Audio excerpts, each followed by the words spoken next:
Fellas, after watching Ruziboev versus Buckley, I'm hooked on the welterweight division. I'm hooked. I want to see some big matchups made. I don't know how many fights have actually been confirmed in the rankings of the welterweight division, but there ain't much. So I'm going to be matchmaking the welterweight division for fights that first of all make sense and just, make sense in their careers, and fights that I think will be absolute bangers in pretty much all the ranked welterweights right now. If I haven't included a ranked welterweight, it's probably because I don't really know what direction they're trying to take in their career, but for the majority of the welterweights, I have matched them up against a fighter that I think would be an amazing fight. First fight doesn't really fit what I just said because it's a fight that I've just got to get out the way. Leon Edwards versus Belal Muhammad. Now, even though it's a fight that we want to get out the way and whatever, Belal Muhammad is next in line. He finished Sean Brady and he's gone out there and beaten Gilbert Burns, and he is next in line whether you want to admit it or not. He's been waiting for a while.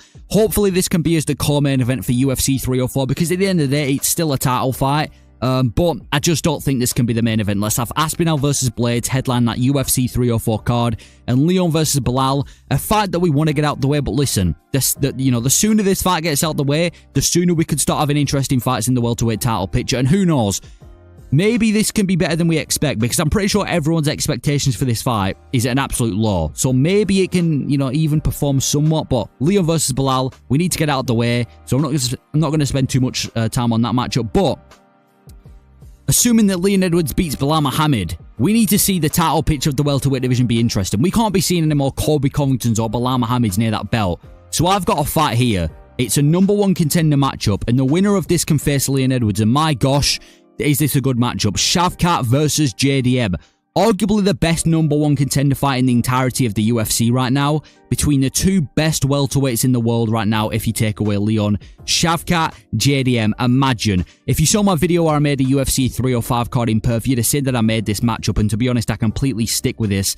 JDM versus Shavkat would be an absolute banger. You've got Shavkat Rakhmonov, a guy who's finished every single fighter he's ever faced. He's got punishing submissions. His submission game and his grappling game is amazing. And then you've got Jack Della Maddalena, arguably the best boxer in the welterweight division. Great scrambles, great judo. His jiu-jitsu's good as well. He's so well-rounded, is Jack Della Maddalena.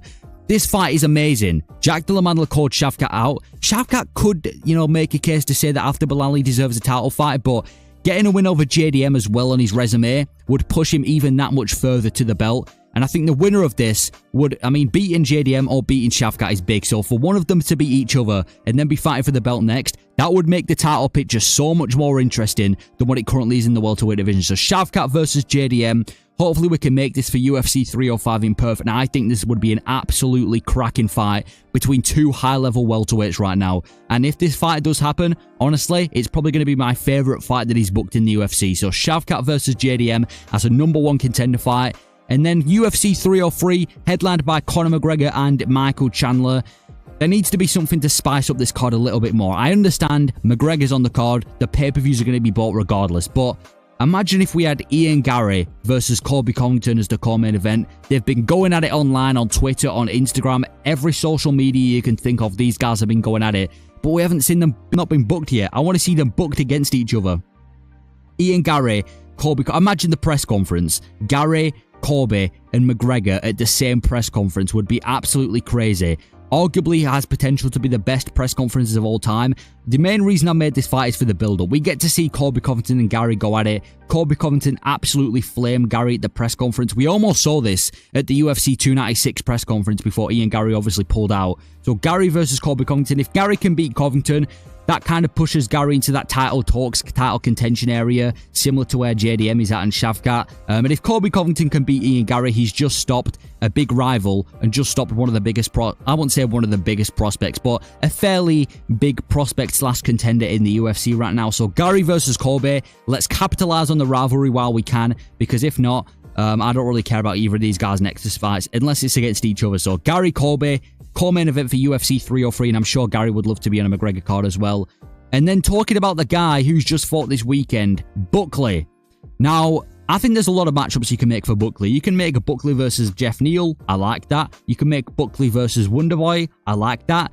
But let's take it a step further. Listen, look at his last few fights. He goes out there and beats Luque, finishes him when he didn't have to do that, right? He finished Luque when he wasn't expected to. And now we've just gone out there and beaten Ruziboev, who again, the UFC realistically put him against him because they wanted Ruziboev to get a win. So fair play to Buckley. He deserves a big fight, which is why I've matched him up against Gilbert Burns. First of all, this will be a banger of a fight. I mean, they're both well-rounded. They're both good everywhere the fight goes.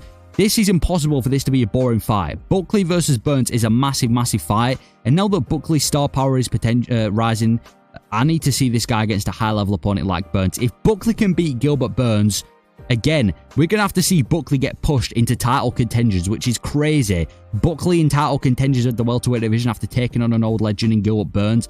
And if Gilbert Burns can win, listen, Burns has been in the welterweight division at the top for the longest time. So if he can shut down the star of Buckley, that's a big win for Gilbert Burns. So Buckley versus Burns. I think Buckley wants this fight. I'm pretty sure he called for it in the post-fight press conference of the fight he just had. So Buckley versus Burns. Hopefully we can see that big fight. And then we've got MVP. Now listen, I've heard a lot of people saying they want to see MVP versus Wonderboy. I think that fight looks on paper a lot better than it actually is because you've got two counterpunchers, two guys who kind of wait for their opponent to come in for them to counter. And I feel like if you put MVP and Wonderboy against each other, even though on paper it seems like a really interesting matchup, I feel like it would be a lot of them both waiting for each other, and I feel like they've both acknowledged that. So instead, I've gone for MVP versus Jeff Neal. It's a big step up in competition from his fight with Kevin Holland because Jeff Neal is still game.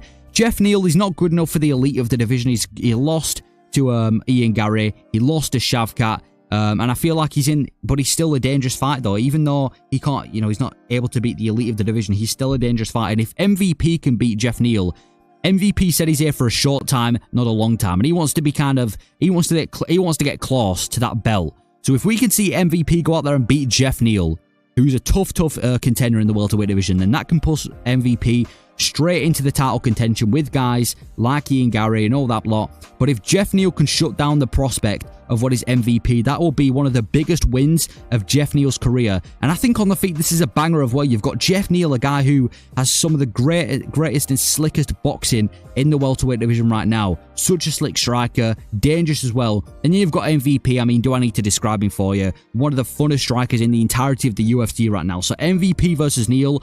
I'm hoping we can see this fight on like maybe UFC 304 in Manchester. We've got a UK card coming up, and I think MVP would love to be on that card, and I think him versus Neal would make that fight a banger for that pay-per-view. So MVP versus Jeff Neal. I think that's an amazing fight right there. And then we've got Sean Brady. Now, Sean Brady's just come off a really impressive win over Kelvin Gastelum, and he was scheduled to fight Vicente Luque, which obviously never happened.